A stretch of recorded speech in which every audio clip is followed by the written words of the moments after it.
Hi, it's Matthew. I was just wanting to show you this awesome thing that I made today.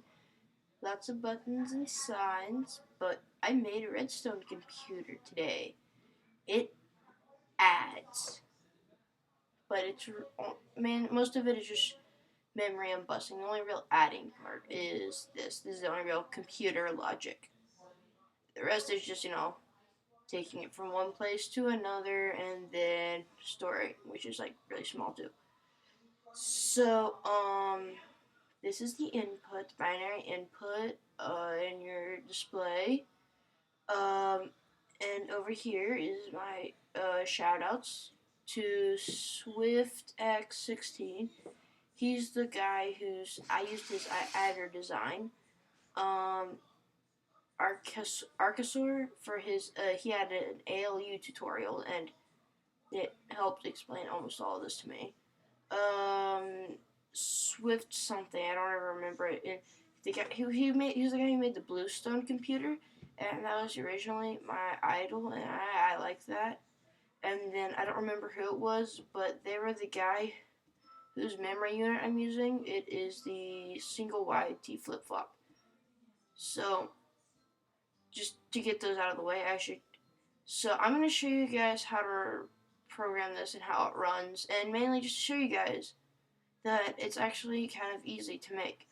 So I might do tutorials, but I'm not really good at it. I could probably copy and paste this over on that side. Or I could add subtraction, I don't know. So this is your binary input.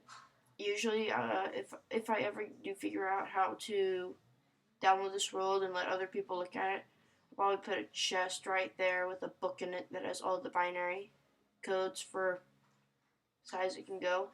So it is kind of slow, computer, but like, let's say, okay, so there's two memory banks that are in it. There's memory bank 1 and memory bank number 2. Let's say I want to add 48 and 12, which we know is 60 because we have our normal calculators. So what we want to do is we want to go ahead and punch in 48, 32, and 16. And as you see up there, straight in line with it, 32 and 16 light up. So what we want to do is we want to go ahead and press save to memory cell number 1. And it'll go over here, and it'll change memory cell number 1 so that these two are on now. And so it'll remember that.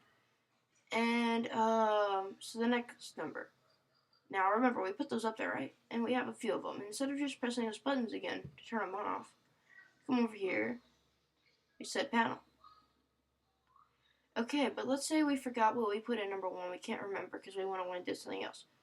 We could go over here and press open memory cell number 2. It'll come up, and it takes a while, and it displays it inversely for some reason. I could probably fix that, but I don't feel like it. So you have to do invert panel, and it goes ahead and switches it back to what it really was. And so now you remember, oh yeah, I put in 48. So let's come back over here, and it won't actually switch it if you press reset panel. It'll only do it if you press save. That's the only way to change it. So now that we've gotten 48 in there, we want to put in 12, which is 8 and 4. And 8 and 4 light up. Only problem is that, okay, so now we want to add, right? The only problem is we can't save it to that bank because it'll delete what we had in it first. Let's come over here to save to memory cell number 2. And we'll go ahead and save it, and then come over here and reset panel. And we'll go ahead and just clear it again. Now, come over here. We forgot what it was again, right? Open memory cell number 2. There. Again, it's inverse, so invert, so we'll just go ahead and do that. But let's say we don't do that, and then we look at number 1. Well, it's automatically programmed when you press open memory cell number 1 to clear it first. Hurry up. There. So then you just have to invert it again. Yeah. And so that's how you do that. And so now remember, let's just go ahead and, so we know we got in 48. Let's just go ahead and open this one again just to make sure we got this one right. Yeah, 12, right? And so let's go ahead and just do reset so it's clear.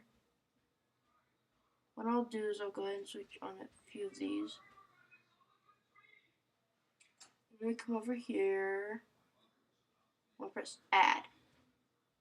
It'll go ahead and clear the screen for us. It takes a little bit to compute. Let's see, it's coming down over there. It's actually got to go through this before it can come up here. And then it automatically comes up.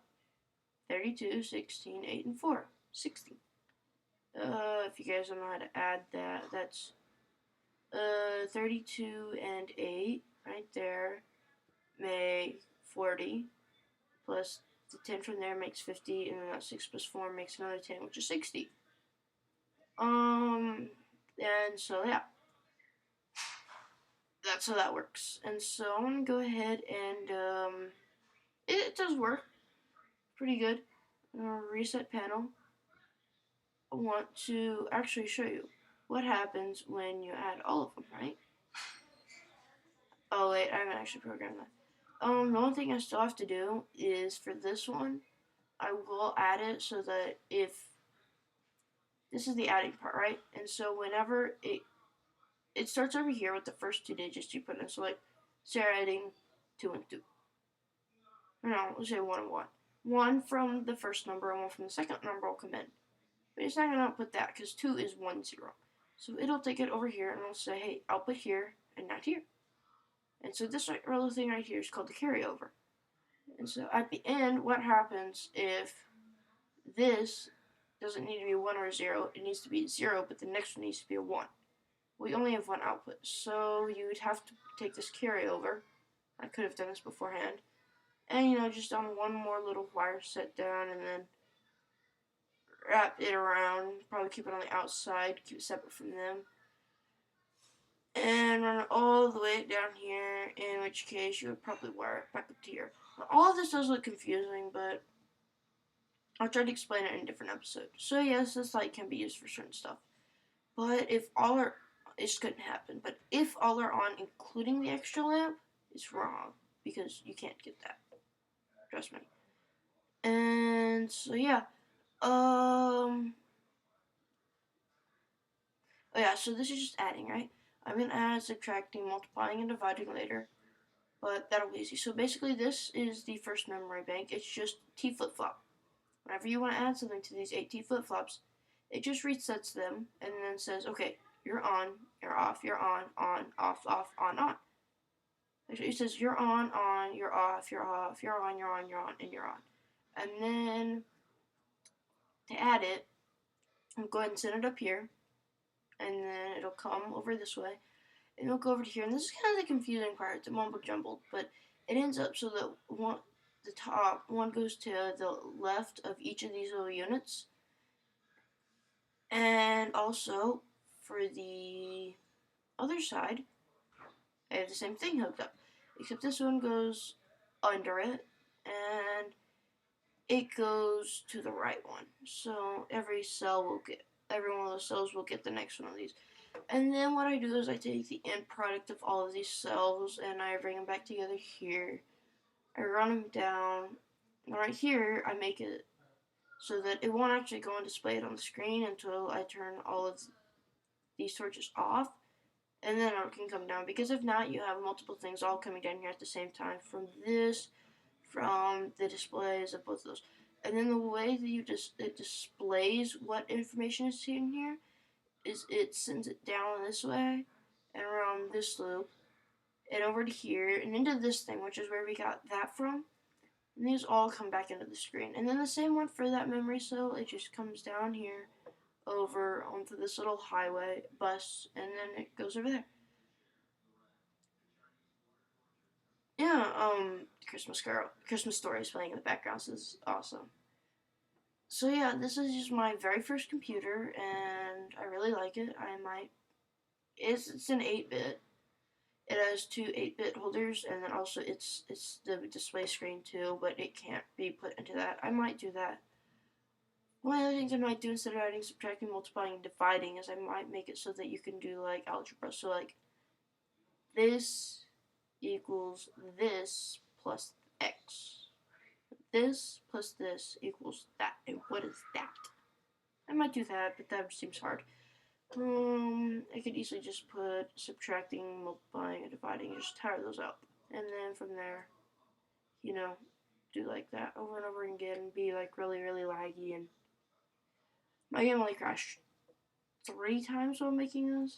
Yeah. And then, yeah, I'm using the Lego texture pack. I hope it's not that bad for you, but, repeaters, redstone, torch,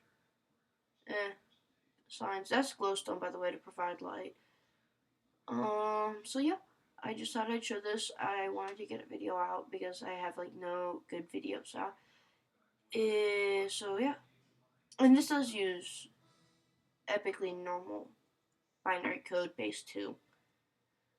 If I ever make a real computer that has like a whole like bank of these memory systems and like go to this one and do this, I could do that, but that'd be hard. So yeah, bye.